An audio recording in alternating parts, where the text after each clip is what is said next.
Sheti I ditës 14 mars. Shën Matilda, mbretëresha e përkushtuar dhe nënë e popullit. Shën Matilda, viti 895 deri 968, ishte një grua e jashtëzakonshme, e cila jetoi me përkushtim ndaj Zotit, familjes dhe popullit të saj.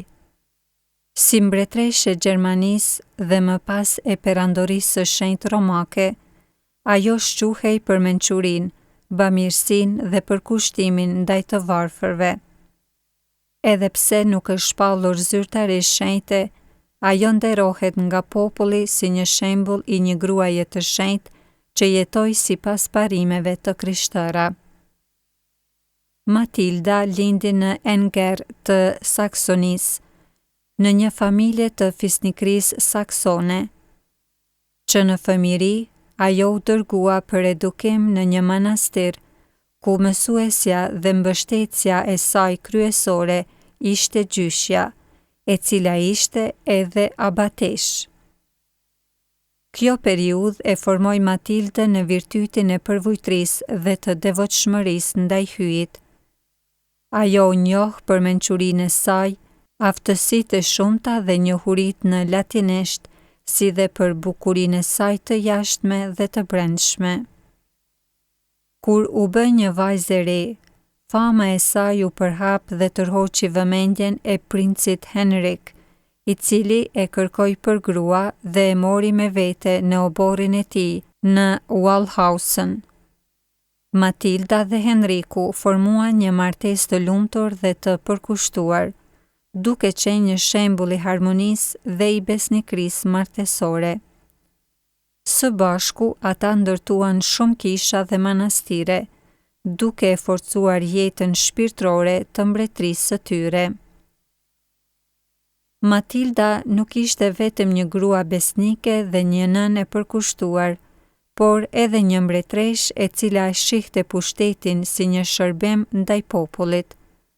Ajo u kujdes për të varfrit, hapi spitale dhe streha për nevojtarët dhe u bë një nënë shpirtërore për shumë njerëz. Gjithashtu, kur mbreti ishte në fushatat ushtarake, ajo udhëhoqi me mençuri mbretërinë, duke treguar aftësi të jashtëzakonshme si një udhëheqëse.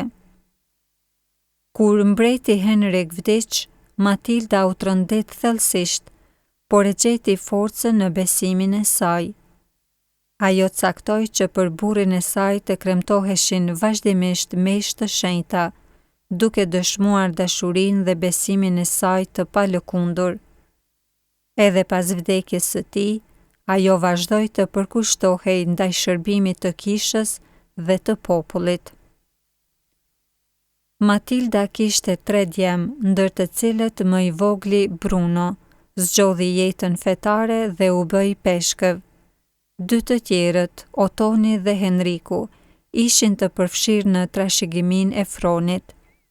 Edhe pse Matilda dëshironte që Henriku të bëhej mbret për shkak të natyrës së tij të butë dhe të ngjashme me të atin, vullneti I mbretit të ndjerë dhe zgjedhja fisnikrisë vendosën që Otoni të bëhej mbreti I ri. Pavarësisht këtyre vështirësive, Matilda mbeti e përkushtuar ndaj familjes së saj.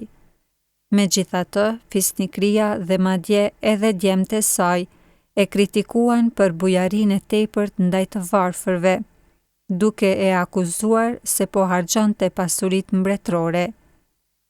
Kjo e preku thellësisht, por Matilda pranoi me përvujtri këtë vuajtje, duke vijuar të jetonte sipas idealeve të saj të krishtera. Më vonë, djemtë e saj e kuptuan gabimin e tyre dhe I kërkuan falje, të cilën ajo u dha pa asnjë mëdyshje, duke treguar shpirtin e saj të madh dhe falës. Pas vdekjes së djalit të saj të dashur Henrikut në vitin 955, Matilda hoqi dorë nga çdo gjë që lidhej me pushtetin dhe luksin mbretëror. Ajo jetoi një jetë të përvujt, duke kaluar kohën në lutje dhe në shërbim të kishës. Edhe pse nuk mbante më tituj, ajo vazhdoi të ishte një figurë qendrore në jetën shpirtërore dhe politike të mbretërisë. Në vitin 967, Matilda ndjeu se fundi i saj ishte afër dhe kërkoi të kthehej në Quedlinburg, ku ishte varrosur burri i saj. Para se të ndronte jetë, ajo mori sakramentet e fundit nga nipi i saj, i peshkvi Wilhelm i Mainzit, i cili fatkeqësisht vdiq vetëm 12 ditë më vonë. Matilda ndroi jetë më 14 mars të vitit 968, duke u bashkuar me Zotin në paqe dhe lutje. Trashëgëmia dhe shembulli i Shën Matildës.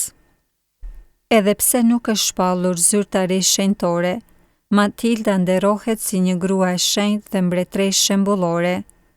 Populli gjerman e ka quajtur gjithmonë mbretëreshën e shenjtë për shkak të përkushtimit të saj ndaj hyjit, kishës dhe të varfërve. Në historinë e kishës dhe të botës, ajo mbetet një figurë e fuqishme e një gruaje që jetoi sipas vlerave të krishtëra. Sot në festën e saj mund të lutemi kështu: O Shën Matilda, na ndihmo të jetojmë një jetë të përkushtuar ndaj Zotit dhe të afërmëve tanë. Na mëso të jemi të përvuajtur në sukses dhe të fortë në sprova, duke e parë gjithmonë hyjin si burimin ton të shpresës dhe dashurisë. Amen.